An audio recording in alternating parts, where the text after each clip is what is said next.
दोस्तों आदाब, मेरा नाम सलीम आज़ाद है और आप देख रहे हैं यूट्यूब चैनल ग्लोबल बाउंड्री। दो खबरें आज हिंदुस्तान में बहुत ज़्यादा सुर्खियों में रहीं। हालांकि हिंदुस्तान में आजकल यही सब चल रहा है, कोई बहुत ज़्यादा काम की चीज़ें नहीं चल रही हैं, बेमतलब का हंगामा है। और हंगामा सिर्फ इसलिए है ताकि रियल इशूज़ से लोगों का ध्यान भटकाया जा सके। तो दो खबरें कौन कौन सी हैं? सबसे पहली खबर तो ये थी कि जिस तरीके से पिछले दिनों यानी 14 तारीख को रक्षा मंत्रालय ने अग्निपथ नाम की एक स्कीम लॉन्च की है और इस स्कीम के अंतर्गत भारत के 17.5 साल से 21 साल के नौजवानों को 4 साल सेना में भर्ती कराने का मौका दिया जाएगा। तो इस तरीके की एक स्कीम थी जिसको युवा रिजेक्ट कर रहे हैं, कह रहे हैं कि हमें ये स्कीम नहीं चाहिए और 4 साल बाद हम क्या करेंगे, हमें उसका हल बताया जाए।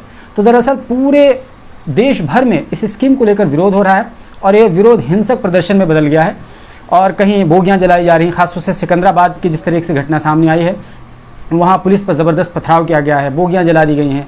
बिहार में, हरियाणा में, कई जगह पर, यानी उत्तर प्रदेश में भी। तो कह सकते हैं कि एक बहुत बड़ी खबर ये थी कि इसका लगातार विरोध हो रहा है। पिछले 15 तारीख से ही विरोध हो रहा है, आज 17 तारीख है और ये विरोध का सिलसिला मुझे लगता है कि काफ़ी दिनों तक ही खींचेगा। तो ये बड़ी खबर थी। और दूसरी बड़ी खबर ये है कि दिल्ली की जामा मस्जिद में बुलडोज़र चल गया। दिल्ली की जामा मस्जिद में बुलडोज़र चलने का मतलब ये होगा कि दिल्ली की जामा मस्जिद के नीचे एक चहारदीवारी थी और उसके बगल में उर्दू पार्क था। तो उर्दू पार्क और दिल्ली की जामा मस्जिद की सीढ़ियों के बीच में एक चहारदीवारी थी। उसी चहारदीवारी को नॉर्थ एमसीडी के अधिकारियों ने तोड़ दिया बुलडोज़र लगा करके।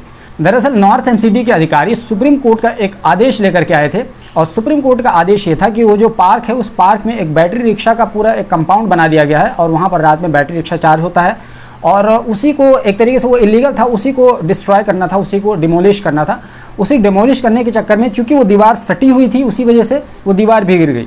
तो इसको देखने के बाद में एक तरीके से वहाँ एक भीड़ जमा हो गई और इतनी ज़्यादा भीड़ जमा हो गई कि मामला संवेदनशील हो गया। आखिरकार दिल्ली की जामा मस्जिद से जुड़ा सो मामला है, क्योंकि आजकल आपको पता है कि हर मस्जिद और अलग अलग जगहों पर जहाँ पर मुस्लिम निशानात हैं वहाँ पर एक अलग तरह का एक बवाल छेड़ कर रखा गया है ताकि देश को एक अलग मामले में उलझा कर रख दिया जाए और रियल इशूज़ की तरफ लोगों की तवज्जो न जाए।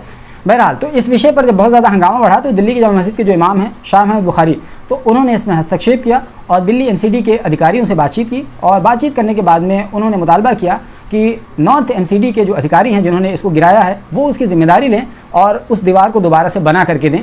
तो दिल्ली की जामा मस्जिद से बड़ी खबर थी और बड़ी खबर इसलिए भी क्योंकि अगर अधिकारियों की नीयत मान लो ठीक ना होती तो वो डिमोलिशन के दौरान किसी तरीके से चुपके से ला करके मूर्ति वगैरह वहाँ रख देते और उसके बाद में हल्ला मचाने लगते कि देखो यहाँ पर डिमोलिशन के दौरान मूर्ति निकली है। तो एक नए तरीके से एक बवाल खड़ा हो जाता और फिर एक तरीके से एक नया डिमांड खड़ा हो जाता कि देखो दिल्ली की जामा मस्जिद को जो मंदिर तोड़ करके बनाया गया है इसी वजह से यहाँ पर मूर्तियाँ निकली हैं, जैसे कि और दूसरे मस्जिदों की तारीफ से क्लेम किया जा रहा है। तो इसी वजह से एक बड़ी खबर थी। बहरहाल ये बहुत ही संवेदनशील मसला था और आखिरकार फ़िलहाल ये मामला शांत हो गया है, लेकिन मामला तब तक शांत नहीं होगा जब तक उस दीवार को एमसीडी के अधिकारी वापस बनवा करके नहीं देंगे। देखने वाली बात ये होगी कि क्या इस पर मज़ीद कोई कार्रवाई होती है और अगर कोई कार्रवाई होती है तो फिर हम आपको इस सिलसिले में अपडेट करेंगे। तो अगर हमारे चैनल पर आप पहली बार आए हैं तो ज़रूर सब्सक्राइब कर लीजिए, बगल में घंटे का निशान बना होगा उसको दबा दीजिए ताकि जैसे ही वीडियो अपलोड करूँ फौरन इसकी जानकारी। Alpha hospital and trauma centre, engineering college चौराहा, सीतापुर रोड, लखनऊ।